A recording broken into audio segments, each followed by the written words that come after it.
भारत सरकार ने 13 मई को गेहूं को विदेश में बेचने यानी एक्सपोर्ट करने पर रोक लगा दी। G7 यानी दुनिया के 7 सबसे बड़े देशों के ग्रुप ने भारत की निंदा कर डाली और इससे दुनिया में गेहूं के दाम बढ़ेंगे, किल्लत होगी और भूखमरी का भी डर होगा।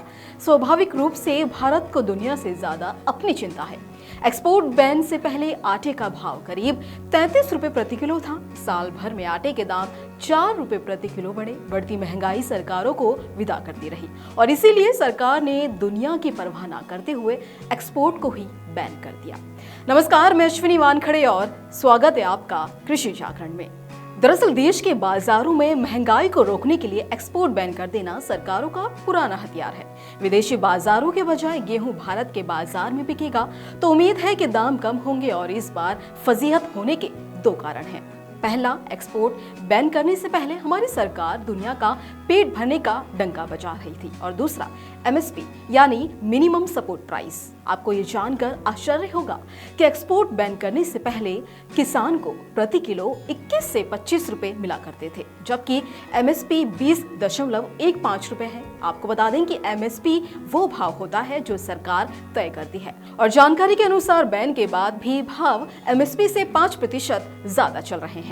अगर जमीनी हकीकत से दूर सरकार एक्सपोर्ट के नए टारगेट सेट करने में लगी थी। 12 मई को कॉमर्स मंत्रालय ने प्रेस नोट निकाल कर कहा कि इस साल 1 करोड़ टन गेहूं एक्सपोर्ट करने का लक्ष्य है। पिछले साल 70 लाख टन गेहूं का एक्सपोर्ट किया गया था और सरकार एक्सपोर्ट की संभावना तलाशने के लिए 9 देशों में प्रतिनिधि मंडल भेजने वाली थी कि इन दावों के बीच 13 मई को सरकार ने यू टर्न ले लिया और गेहूं का एक्सपोर्ट बैन कर दिया। तो वहीं सरकार ने कहा कि बढ़ती महंगाई और फूड सिक्योरिटी के लिए ये फैसला लिया गया है।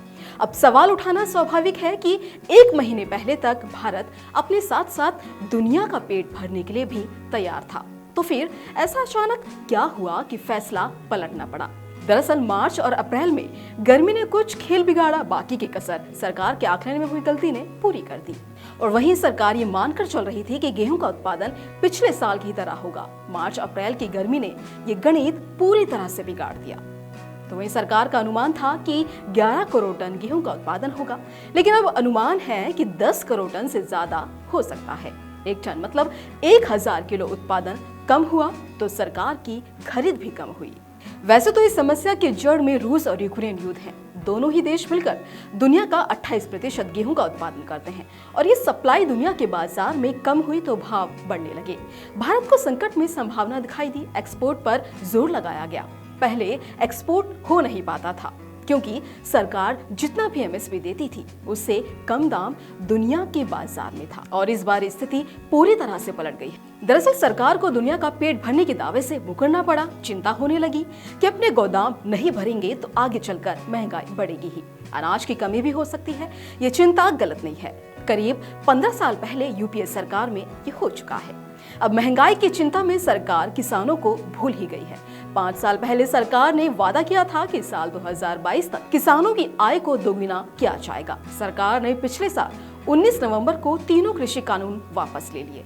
उन कानूनों का भाव समझिए। पहला कानून किसानों को APMC यानी कृषि उपज मंडी के बाहर प्राइवेट मंडी में फसल बेचने की आजादी दे रहा था, जबकि दूसरे कानून में किसानों को पूर्व निर्धारित कीमत पर कंपनियों और व्यापारियों को बेचने की अनुमति दे रहा था। सरकार की उम्मीद थी कि इससे किसानों को उनकी फसलों का ज्यादा दाम मिलेगा। और अब गेहूं के साथ क्या हो रहा है? किसानों को MSP से ज्यादा दाम बाजार में मिल रहे हैं, वो सरकार को नहीं बेच पा रहे हैं। ऐसे में एक्सपर्ट्स कह रहे हैं कि सरकार को एक्सपोर्ट बैन करने के बजाय प्रति किलो 2 से 2.5 रुपए बोनस किसानों को दे देना चाहिए था। तो वहीं सरकार ने एक्सपोर्ट बैन करने का रास्ता चुना, जिससे किसान घाटे में रहेंगे और महंगाई कम होगी, इसकी भी कोई गारंटी नहीं। तो दर्शकों, ये तो था गेहूं एक्सपोर्ट बैन से जुड़ा एक कड़वा सच, लेकिन इससे जुड़ी अगर आप अधिक जानकारी प्राप्त करना चाहते हैं तो नीचे दिए गए कमेंट सेक्शन में कमेंट कर जरूर बताएं। फिलहाल के लिए हमें दीजिए इजाजत और ऐसे ही अन्य जानकारियों के लिए जुड़े रहिए कृषि जागरण के साथ। धन्यवाद।